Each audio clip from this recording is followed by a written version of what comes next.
एक बार पुलिस को जंगल में एक लड़की की लाश मिलती है।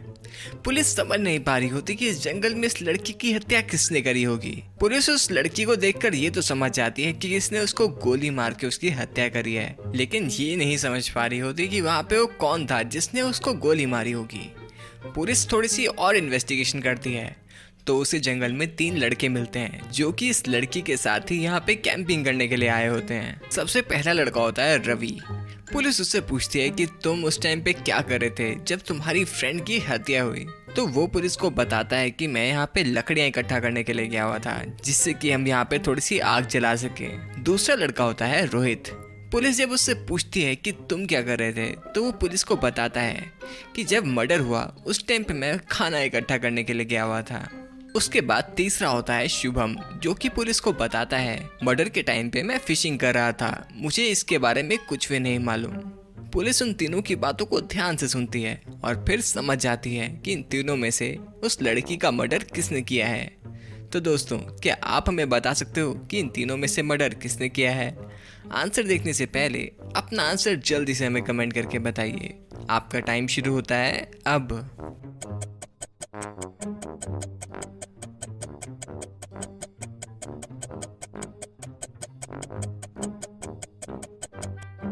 तो चलिए दोस्तों, इसका आंसर देख लेते हैं। इन तीनों में से जिस लड़के ने मर्डर करा है उसका नाम है रवि। लेकिन ऐसा क्या हुआ कि मुझे ये मालूम चल गया कि रवि ने ही उस लड़की का मर्डर करा है? यहाँ पे एक हिंट था दोस्तों, ये क्वेश्चन एकदम ही लॉजिकल था। अगर आपने मेरी बात ध्यान से सुनी होगी तो आपको ये समझ आ गया होगा कि लड़की को किसने गोली मारी है। और अगर आप इस लड़के के कंधे की तरफ ध्यान से देखो तो यहाँ पे देख के ऐसा लग रहा है कि इसने अपने कंधे पे रख के ही बंदूक चलाई होगी, जिसकी वजह से इसके कंधे पे उस बंदूक का निशान रह गया। तो दोस्तों, क्या आपका भी यही आंसर था? अगर आपका भी यही आंसर था तो इतनी बढ़िया पहेली के लिए हमारी वीडियो को एक लाइक तो बनता है, तो जल्दी से हमारी वीडियो को एक लाइक दे दीजिए। तो चलिए अगली पहेली सॉल्व करते हैं। रोहन को सुबह सुबह आज एक ट्रेन पकड़नी होती है और वो साथ में सिर्फ एक एप्पल लेकर आया होता है। उसे बहुत तेज भूख लग रही होती है तो वो जल्दी जल्दी एप्पल खा के फिनिश कर देता है। ट्रेन आधा घंटा लेट होती है तो उसे थोड़ी देर वहाँ पे वेट करनी होगी। वो कुछ ही दूर देखता है कि एक बूढ़े अंकल जिनके पास पैसे नहीं है वो स्टेशन पे बैठे हुए हैं। वो आते जाते लोगों को बहुत ही अजीब अजीब नाम से पुकार रहे होते हैं। जब एक अंकल उनके सामने से निकलते हैं तो वो उसे एक चिकन बोलता है, और जब उनके सामने से एक ब्लाइंड आदमी निकलता है तो वो उसे एक ह्यूमन बोलते हैं। इसी तरीके से वो अगले आदमी को एग बोल देते हैं। उसके बाद वो एक औरत को पिज्जा बोल देते हैं। रोहन समझ नहीं पा रहा होता है कि ऐसा ये अंकल क्यों कर रहे हैं, सबको अजीब अजीब नाम से बुला रहे हैं। तभी जब रोहन उस आदमी के सामने से निकलता है तो वो आदमी रोहन को एप्पल बोलता है। रोहन को तभी एकदम से समझ आ जाता है कि ये अंकल बहुत ही बड़े जादूगर हैं, और साथ ही में ही वो परेशान भी हो जाता है क्योंकि अब उसे जल्दी से पुलिस को फोन करके यहाँ पे बुलाना होगा। लेकिन क्यों? रोहन परेशान क्यों हुआ यहाँ पे? दोस्तों, क्या आपको समझ में आया कि रोहन की परेशानी की वजह क्या होगी? दोस्तों, ये क्वेश्चन एकदम ही लॉजिकल है, तो इसका आंसर बहुत ही ध्यान से सोचना, और जैसे ही आपको इसका आंसर समझ में आ जाए आप मुझे इसका आंसर जल्दी से कमेंट करके बताना। आपका टाइम शुरू होता है अब।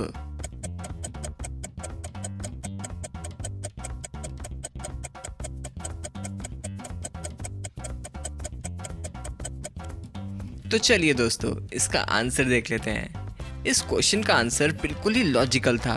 अगर आपने इस पहेली को ध्यान से देखा होगा तो आप भी इसका आंसर जरूर समझ गए होंगे।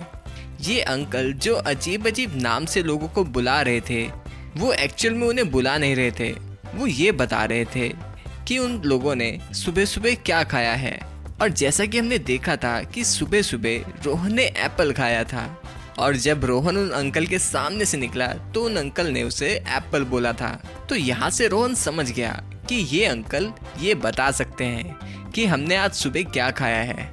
लेकिन यहाँ पे डरने की बात ये थी, जैसे उन अंकल ने सबसे पहले वाले आदमी को चिकन बोला था तो इसका मतलब पहले वाले आदमी ने चिकन खाया होगा, और इसी तरीके से दूसरे वाले आदमी को ह्यूमन बोला था। इसका मतलब जो दूसरा वाला आदमी था वो ह्यूमन को खा के आया था। जैसे ही ये बात रोहन को समझ में आई तभी उसने जल्दी से वहाँ पे पुलिस को फोन करके बुलाया। जिससे कि पुलिस उस आदमी को पकड़ सके जो कि इंसानों को खाता है। और यहाँ पे एक और गलती थी, अगर आप इस ब्लाइंड आदमी को ध्यान से देखोगे तो आप एक और गलती इसकी पकड़ पाओगे, जिससे कि आपको ये पता चल जाएगा कि ये आदमी एक बहरूपिया है। आपको इसका आंसर मुझे कमेंट करके बताना होगा, मैं आपको इसका आंसर नहीं बताने वाला। लेकिन अगर मैंने आपको वो कमेंट पढ़ लिया जिसमें आपने सही आंसर दे रखा होगा तो मैं आपका कमेंट ज़रूर लाइक करूँगा। तो चलिए दोस्तों, अगली पहेली सॉल्व करते हैं। रिया अपने हस्बैंड के साथ ट्रेन में नागपुर जा रही थी। रास्ते में एक प्लेटफॉर्म पे रिया को बहुत ज़्यादा भूख लग जाती है, तो रिया अपने हस्बैंड को बोलती है, सुनो, मुझे कुछ खाने को ला दो प्लीज। तो रिया का हस्बैंड उसके लिए कुछ खाने के लिए लेने चला जाता है। तो रिया बैठ के वहाँ पे अपने हस्बैंड का इंतजार कर रही होती है। तभी वहाँ पे ट्रेन का टीसी आ जाता है टिकट चेक करने के लिए। तो टीसी जब रिया से टिकट मांगता है तो रिया टीसी को बताती है कि टिकट मेरे हस्बैंड के पास है और वो कुछ खाने का सामान लेने के लिए बाहर गए हैं। तो टीसी रिया से पूछता है कि तुम्हारे हस्बैंड का नाम क्या है। तो रिया टीसी को कहती है कि हमारी फैमिली में हम अपने हस्बैंड का नाम नहीं बोल सकते, लेकिन फिर भी रिया टीसी को हिंट दे देती है। रिया टीसी को बताती है कि मेरे हस्बैंड के नाम से ही ट्रेन चलने लगती है और उनके नाम से ही ट्रेन रुक भी जाती है। ये बात सुन के टीसी समझ जाता है कि उस लड़की के हस्बैंड का नाम क्या होगा और वहाँ से चला जाता है। तो दोस्तों, क्या आप बता सकते हो कि रिया के हस्बैंड का नाम क्या है? आंसर देखने से पहले अपना आंसर जल्दी से हमें कमेंट में बताइए। आपका टाइम शुरू होता है अब।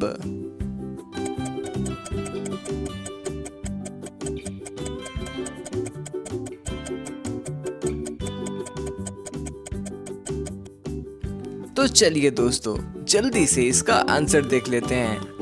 अगर आपने भी इसका आंसर ध्यान से सोचा हो तो आपको भी इसका आंसर मिल गया होगा। रिया के हस्बैंड का नाम है हरी लाल।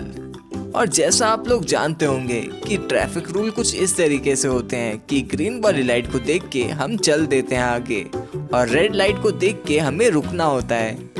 और हाँ दोस्तों, एक मिनट, रेड कलर की एक और चीज होती है।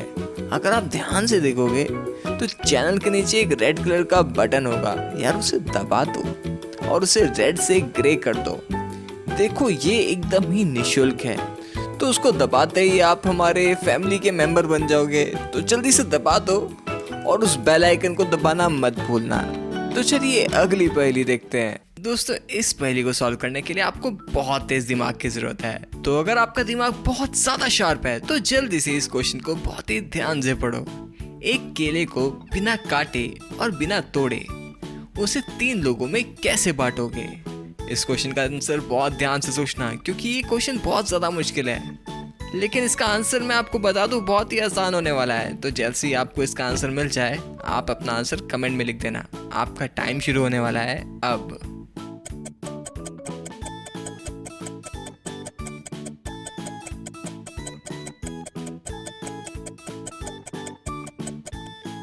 तो चलिए इसका आंसर देख लेते हैं। यहाँ पे इस केले को तोड़ने और काटने की आपको जरूरत ही नहीं है। अगर आप इस बनाना शेक बना दोगे तो आप इसे 3 लोगों में बहुत ही आराम से डिवाइड कर पाओगे।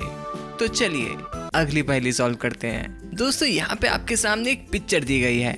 आपको इस पिक्चर को ध्यान से देखना है और हमें ये बताना है कि इन दोनों बार्बर में से कौन सा बार्बर एक नकली बार्बर है। अपना आंसर ध्यान से सोचिएगा और जैसे ही आपको इसका आंसर समझ में आ जाए, आप अपना आंसर जल्दी से हमें कमेंट करके बताइए। आपका टाइम शुरू होता है अब।